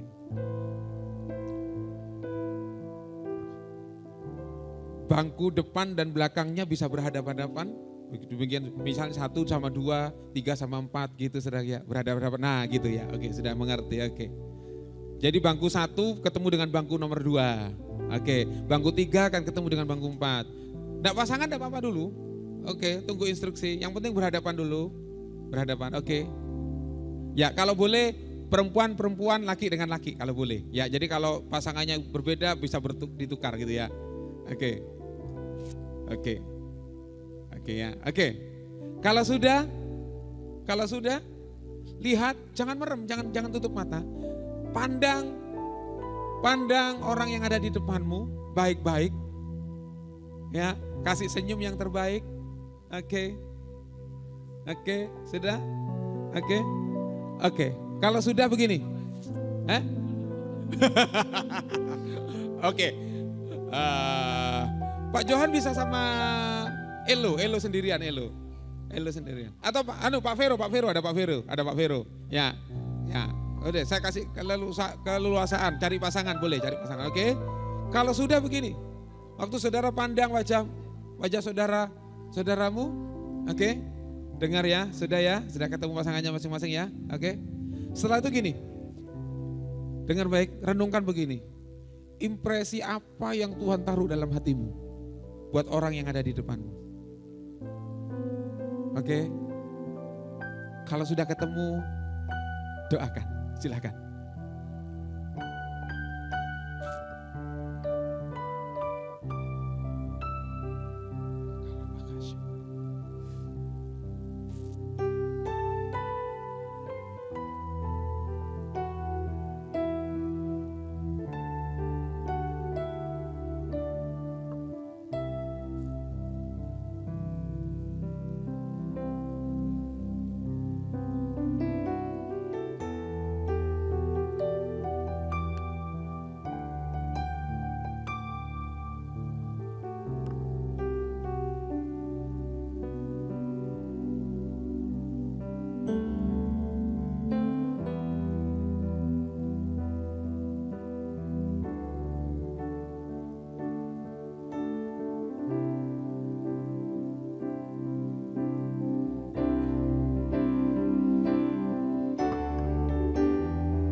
Yang sudah selesai boleh buka mata.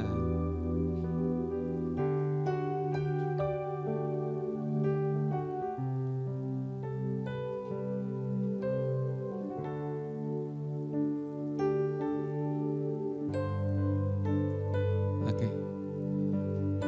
Kalau dia Tuhan atas hidupmu, dia Raja atas hidupmu, sesungguhnya tidak ada satu apapun yang dapat menggoyahkan hidup kita. Tantangan besar itu bukan sebuah persoalan. Karena Tuhan mau pakai apapun dalam hidupmu. Firman Tuhan berkata begini, bulu yang patah, bulu yang terkulai tidak akan dipatahkannya. Sumbu yang pudar, nyalanya tidak akan dipadamkannya. Mungkin hari-hari ini saudara merasa begini, kalau grafik sepertinya menurun. Mari kita berhenti sejenak. Renungkan hidup kita. Dia berkata, engkau adalah eklesia. Tuhan akan mendirikan jemaat yang kuat.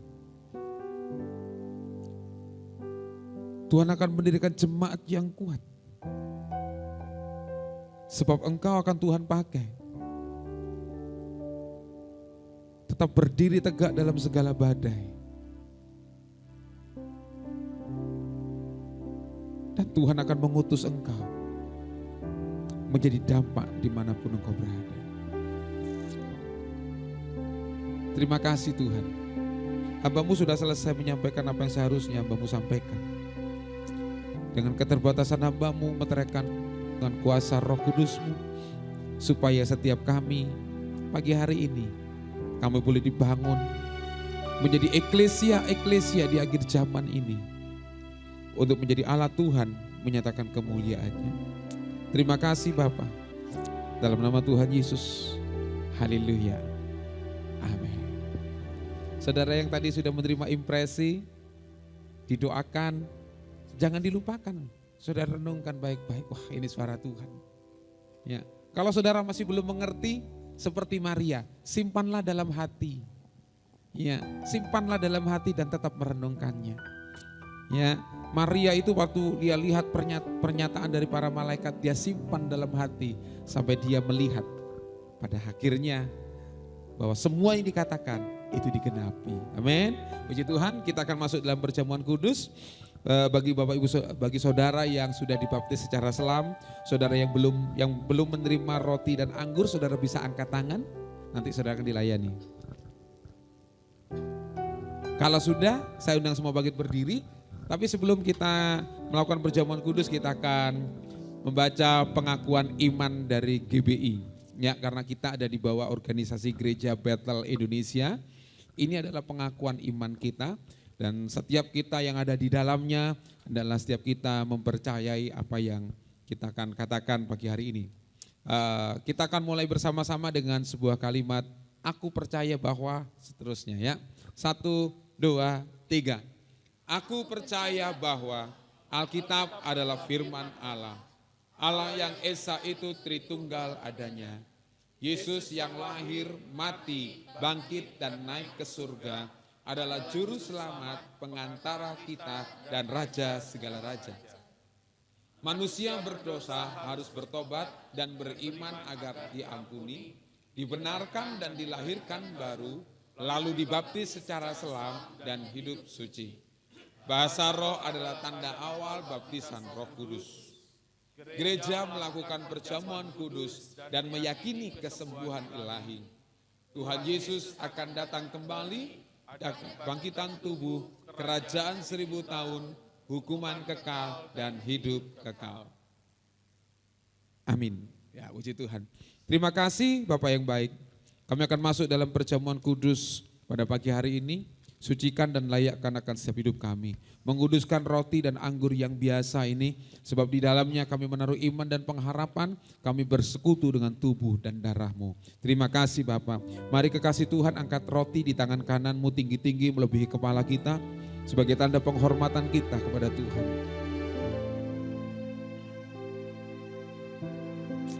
Ini adalah roti yang biasa, tapi di dalamnya kita menaruh iman dan pengharapan. Kita bersekutu dengan tubuhnya. Tubuh yang dipecah-pecahkan oleh karena dosa. Tubuhnya dihancurkan karena hidup saudara dan saya yang hancur. Sehingga dia memiliki sebuah kerinduan. Dia hendak memulihkan hidup saudara dan saya. Percayalah bahwa lewat pengorbanan Kristus di atas kayu salib, Tuhan memulihkan hidup kita. Bukankah roti yang kita pecah-pecahkan adalah persekutuan dengan tubuh Kristus? Amin. Mari kita makan dalam nama Tuhan Yesus.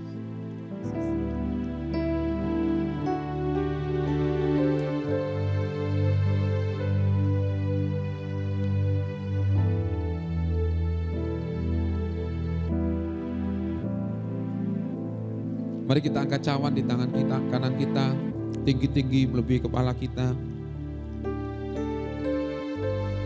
Lewat pengorbanannya di atas kayu salib, darahnya tercurah. Mulai dari ujung kepala sampai ujung kaki. Lewat darahnya, dia membuat sebuah perjanjian yang baru atas kita. Ditutupannya seluruh pelanggaran kita. Diberikan jalan yang baru atas kita. Sehingga hidup saudara dan saya lewat darah Kristus diperbaharui. Bukankah cawan pengucapan syukur yang atasnya kita ucapkan syukur adalah persekutuan dengan darah Kristus? Amin. Mari kita minum dalam nama Tuhan Yesus.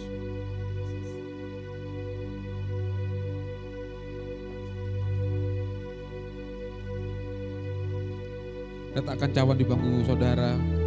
Mari bersyukur. 1-2 menit ini bersyukur kepada Tuhan. Nyatakan ucapan syukurmu. Seorang pun jangan ada yang berdiam diri, tapi katakan terima kasih Tuhan buat anugerah-Mu, buat kesembuhan, buat kelepasan. Terima kasih Yesus. Kekuatan yang baru Kau berikan, semangat yang baru Kau berikan. Kami menjadi pemenang-pemenang. Kami tidak takut lagi, sebab gada dan tongkat-Mu yang menyertai jalan-jalanku.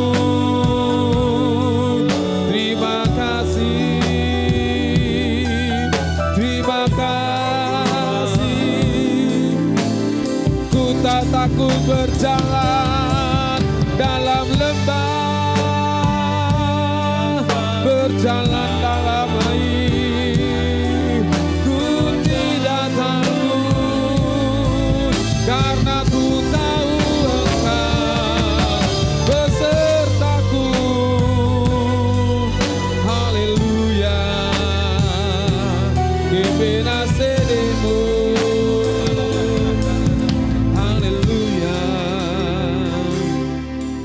Terima kasih, kekuatan yang baru sudah ada dalam hidup kami.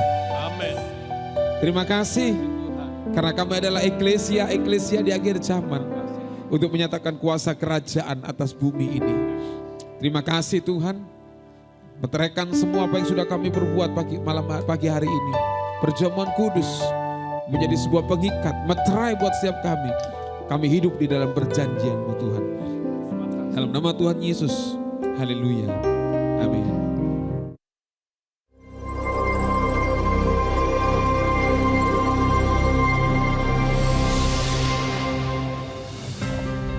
Fellowship pekerja diadakan hari Selasa 6 Agustus pukul 7 malam.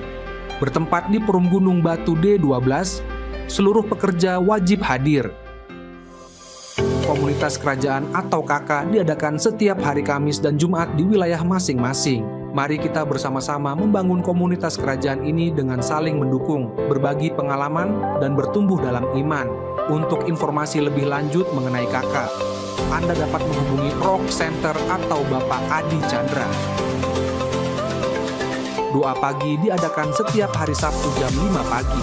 Mari kita bersama-sama merenungkan firman-Nya dan bersatu hati mendoakan bangsa dan kota kita. ibadah anak setiap hari Minggu jam 8 pagi bertempat di Hall House Music Jalan Mojopahit F1. Dalam ibadah roki, anak-anak bisa bermain bersama dan belajar firman Tuhan. Mari para orang tua terus mendukung anak-anak untuk beribadah. Pada mulanya Allah menciptakan langit dan bumi, dan keadaan bumi belum berbentuk, gelap gulita. Maka saudaraku, dia berfirman, "Let there be light."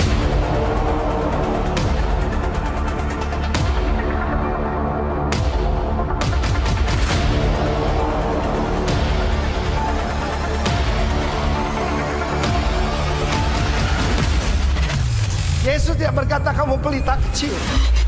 You are the light of the world.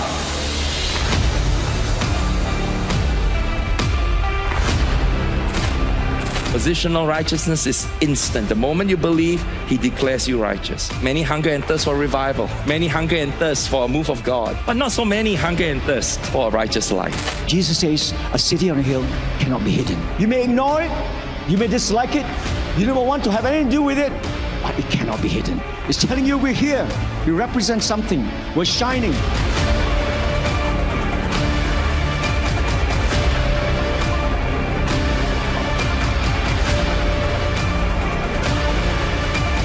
For yours is the kingdom, the power, and the glory forever. Amen. Gembala dan jemaat mengucapkan selamat ulang tahun bagi saudara yang berulang tahun pada bulan Juli, yaitu Bapak Adi Chandra, Julian Marvel, Theo Julius, Bapak Pinehas Sunanto, Ibu Tita Rahadianwati, Bapak Edi Santoso, dan Bapak Gideon Hendrianto. Tuhan Yesus memberkati.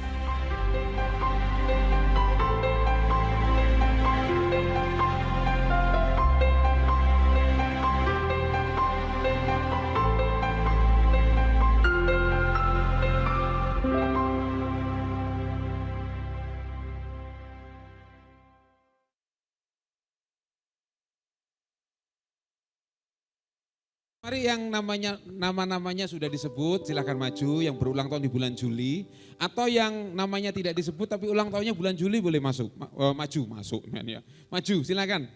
Bulan Juli, yang baru-baru ada Arti, ada Mary, ada Merlin, sama lagi ya. Oh Arti, bulan Juli. Oke, yang lain. Marvel, ayo. Kami ucapkan segala yang terbaik. Kami doakan hidup yang penuh berkat dan bahagia, serta mulia sampai selamanya. Oke. Ken, udah ulang tahun Ken? Nah, oh ya sudah. Ayo semua bangkit berdiri, kita akan berdoa. Natali, oh Desember ya. Oke, kita angkat tangan kita akan berdoa. Terima kasih Tuhan buat keluarga kami yang Tuhan anugerahkan 1 tahun ini dengan kemurahan Tuhan. Dengan kekuatan yang dari Tuhan mereka lewati dari hari lepas ke hari hidup mereka. Sehingga sampai hari ini kekuatan Tuhan yang tak terbatas menyertai mereka. Dan kami percaya di tahun-tahun yang akan datang, hidup mereka ada di dalam tangan Tuhan, penyertaan Tuhan atas hidup mereka, dan mereka akan melihat segala yang baik akan disediakan dan mereka akan menikmatinya. Dianugerahi dengan kesehatan, dengan kekuatan, dengan hikmat yang datangnya daripada Tuhan. Bahkan apa yang tidak pernah mereka pikirkan itu Tuhan yang sedang bekerja dalam hidup mereka, dan mereka akan melihat dan menerima yang terbaik dari datangnya daripada Tuhan. Terima kasih kami melepaskan berkat yang sempurna ini Tuhan, supaya mereka di usianya yang bertambah ini, kiranya mereka semakin melihat kemuliaan Tuhan dinyatakan atas hidup mereka. Di dalam berkat anugerah dari Allah Bapa, Putra, Roh Kudus, dalam nama Tuhan Yesus. Haleluya. Amin. Selamat ulang tahun, kami ucapkan segala yang terbaik.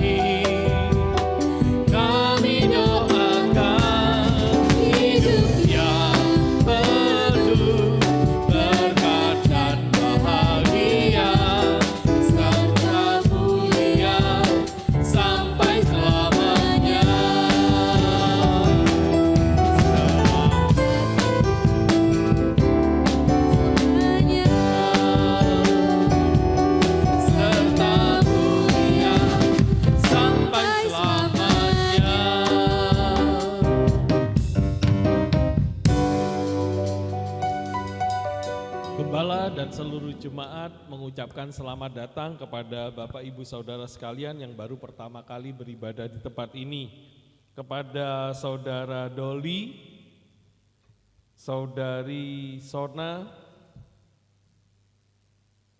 dan Saudari Masri,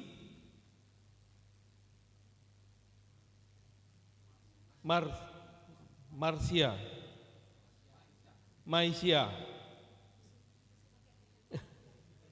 dan Saudari Lian, kami undang untuk bangkit berdiri supaya kami boleh mengenal lebih lagi menjadi bagian dari keluarga kerajaan.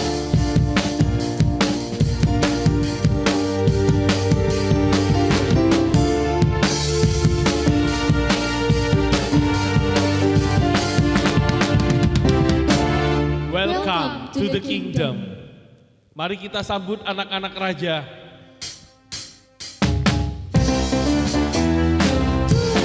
Raja, aku anak raja, aku anak raja, aku anak raja, aku anak raja, aku anak raja.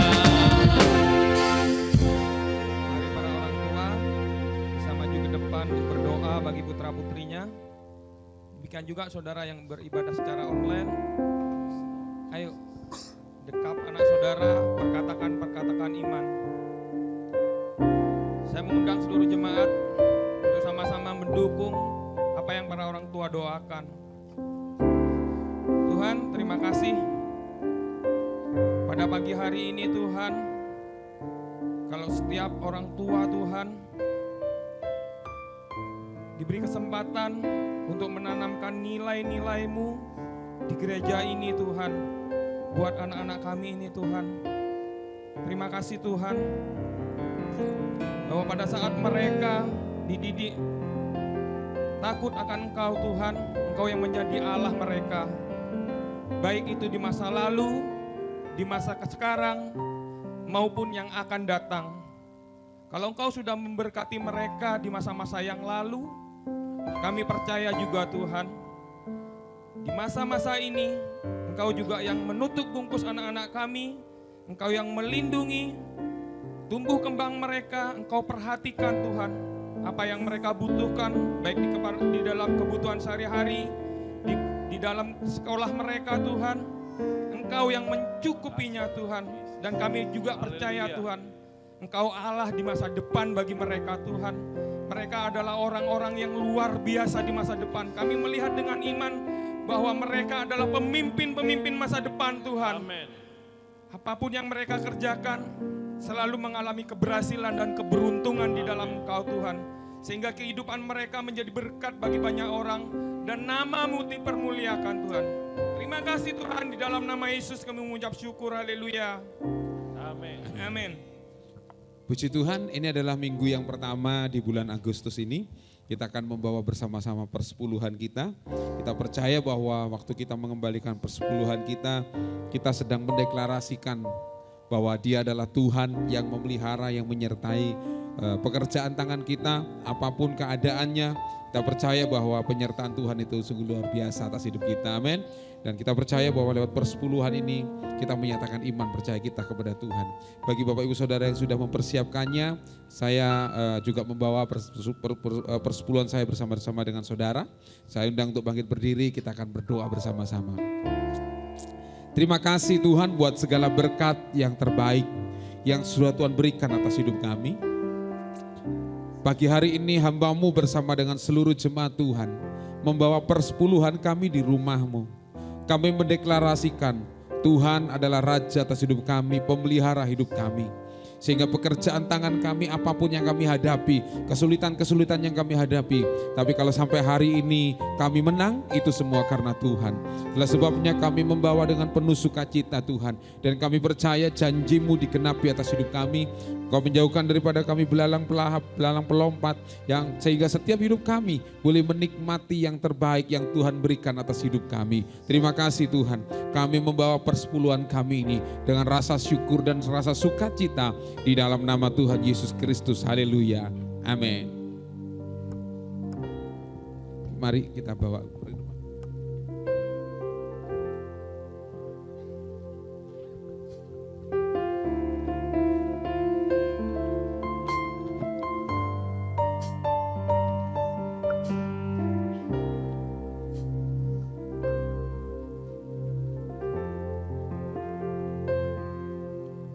Haleluya, luar biasa hari ini karena urapannya, kuasanya dicurahkan atas seluruh kehidupan kita.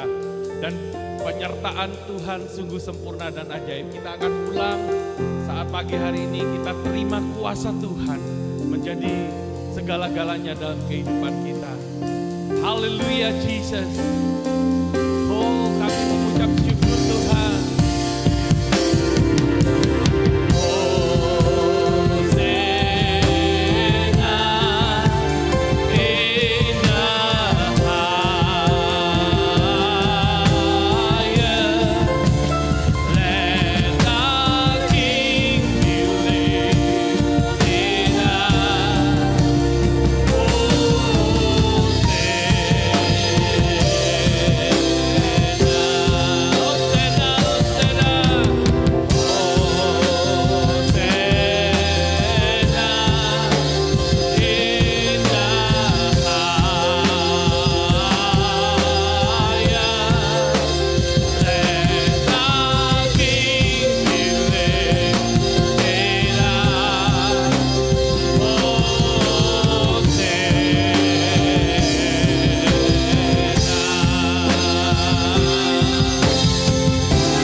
Di akhir ibadah ini kami percaya yang sakit sudah disembuhkan, yang lemah sudah dikuatkan. Kami pulang membawa kemenangan yang datangnya daripada Tuhan. Terima kasih, kami pulang juga memberikan persembahan kami. Kami menabur dengan sukacita karena kami tahu Tuhan yang menjadi sumber berkat atas hidup kami. Dan kami memberinya dengan penuh ucapan syukur karena berkat Tuhanlah yang membuat kami menikmati segala yang terbaik datangnya daripada Tuhan. Mari kekasih Tuhan, warga kerajaan Allah, angkat tanganmu di depan Tuhan. Kekasih-kekasih Tuhan, warga kerajaan Allah, pulanglah dan bawalah berkat anugerah yang melimpah, yang sempurna turun atasmu. Hikmatnya menyertai, penyertaan Tuhan turun atasmu. Dia yang memimpin dan melengkapi setiap hidupmu. Sehingga apa saja yang kukerjakan dengan tanganmu, Tuhan yang membuatnya berhasil. Aku Tuhan yang menghadapkan wajahku kepadamu, memberikan kepadamu damai, sejahtera dan sukacita. Dan Tuhan mengurapi dan mengutus engkau untuk menjadi perwakilan kerajaan Allah. Sehingga lewat hidupmu, nama Tuhan dipermuliakan. Pulanglah dan bawalah anugerah Tuhan yang melimpah, yang besar turun atasmu. Dari sekarang dan sampai selama-lamanya. Di dalam berkat anugerah Allah Bapa, Putra, dan Roh Kudus. Di dalam nama Tuhan Yesus Kristus. Semua yang diberkati dan berkemenangan berkata, amin. Selamat hari Minggu, Tuhan Yesus memberkati.